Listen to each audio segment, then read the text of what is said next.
It is the 24th day of Donald Trump's war on Iran, and the president earlier today backed off his threat to attack the power plants that serve millions of people. Trump said that he would go through with those attacks if Iran didn't open up the Strait of Hormuz by tonight. Here's what Trump said changed his mind. They want to make a deal, and we are very willing to make a deal. It's got to be a good deal, and it's got to be no more wars, no more nuclear weapons. They're not going to have nuclear weapons anymore. They're agreeing to that. Speaking with Mr. President. A top person. Don't forget, we've wiped out the leadership phase 1, phase 2, and largely phase 3. But we're dealing with the man who I believe is the most respected and the leader. It's a little tough. We've wiped out everybody. Is that the Supreme Leader? No, not the Supreme Leader. We don't. Well, nobody heard of the second Supreme Leader, the son. There'll also be a very serious form of a regime change. Now, in all fairness, everybody's been killed from the regime. They're really starting off. There's automatically a regime change, but we're dealing with some people that I find to be very reasonable, very solid. The people within know who they are. Okay, so Trump says that because of productive talks with an unnamed Iranian leader, he will not attack their power plant for a total of 5 days. But here's the thing. Iran says there are no such talks. On social media, an Iranian official called the announcement of talks fake news meant to manipulate the oil markets, and that Trump's comments did rally the markets, of course, and we know it pushed down the price of oil, which is what Iran said Trump was trying to do. Well, here at home, tonight the Senate voted to confirm Senator Markwayne Mullin as the new Secretary of Homeland Security. The vote was largely along party lines, no surprise, but 2 Democrats voted yes and 1 Republican voted no. And speaking of DHS, this is important because it's impacting all of us who are traveling. Some Republicans are starting to get worried about the political fallout from the department's shutdown. It has been going on for more than 5 weeks, and the TSA lines at some major airports are now several hours long. The president turned down a pitch from Senate Republicans to fund most of DHS except for ICE, which of course would restore funding for TSA, which so many people are demanding. So essentially, they had a deal. Republicans had it, Democrats had it, and the president turned it down. We should also note that negotiations are still happening, so there is hope. But the president also said today that Republicans should not make any DHS deal with Democrats until they help to pass the Save America Act. That is, of course, the one that would require voter ID and proof of citizenship when registering. Right now, there is no clear way forward for that thing to pass. So in the meantime, the president has sent ICE to a whole bunch of airports, apparently to somehow help the TSA situation. Border czar Tom Homan told MS Now that ICE is already at 14 major airports, and there will be more soon. All right, it is time now to get smarter, so let's bring in our leadoff panel tonight. Luke Broadwater is here, Pulitzer Prize-winning White House correspondent for The New York Times. David Drucker joins us, senior writer at The Dispatch, and Lieutenant General Mark Hertling, a retired commander of U.S. Army Europe. His new book, If I Don't Return, A Father's Wartime Journal, is out now, and I can assure you it is a must-read. All right, Mr. Broadwater, we are turning to you first. The president says one thing, Iran says another. What do we actually know about what's going on? Well, we do know that Jared Kushner and Steve Witkoff are talking to someone in Iran. They've had talks that have gone on today, that went on yesterday. They expect to meet with somebody soon. I think the question is, are the people on the other end of these calls empowered to actually negotiate and to make decisions?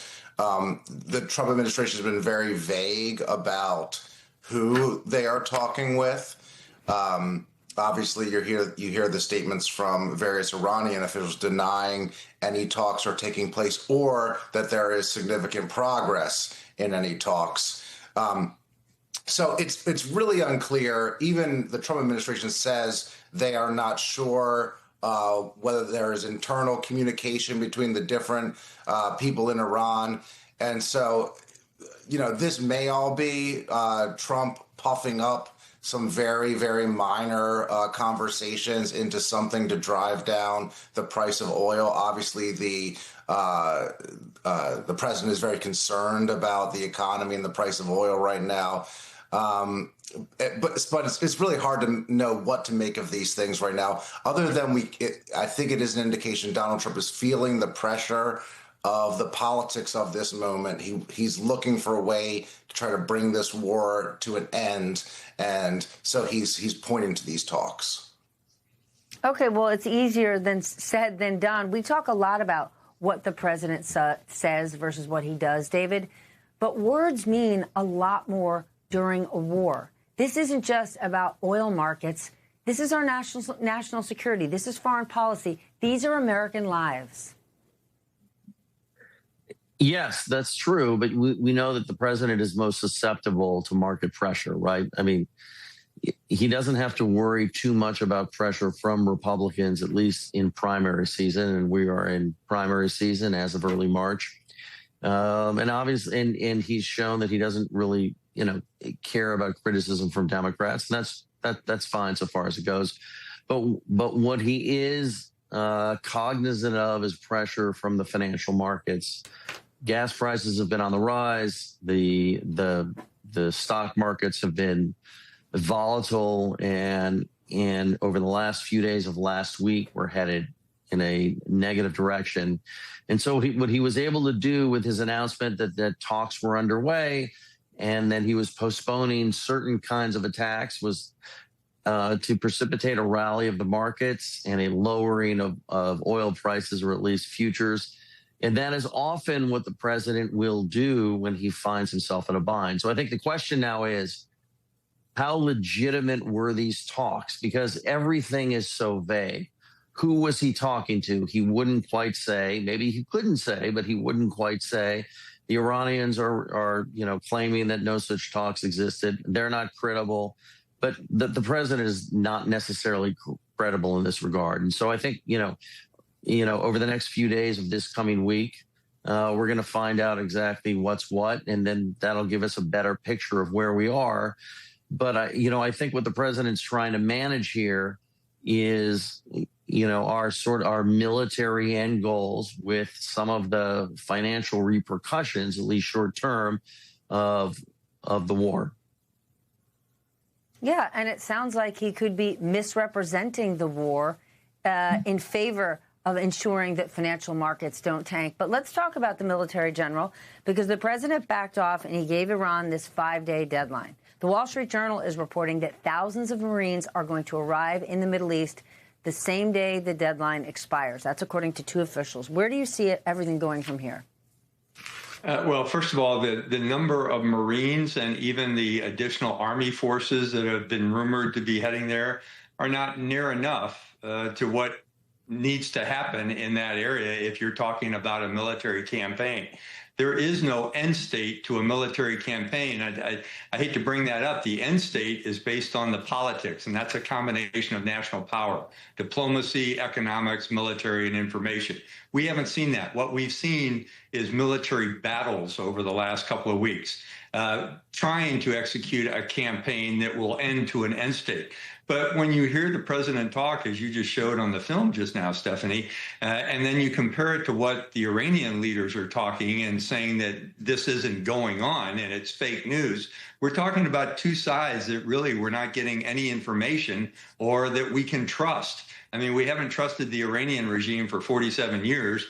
This president, my take in listening to that film clip you just showed was a lot like my kids when they were trying to get out of something and they didn't have quite the right answers to provide to the press in the case of the president.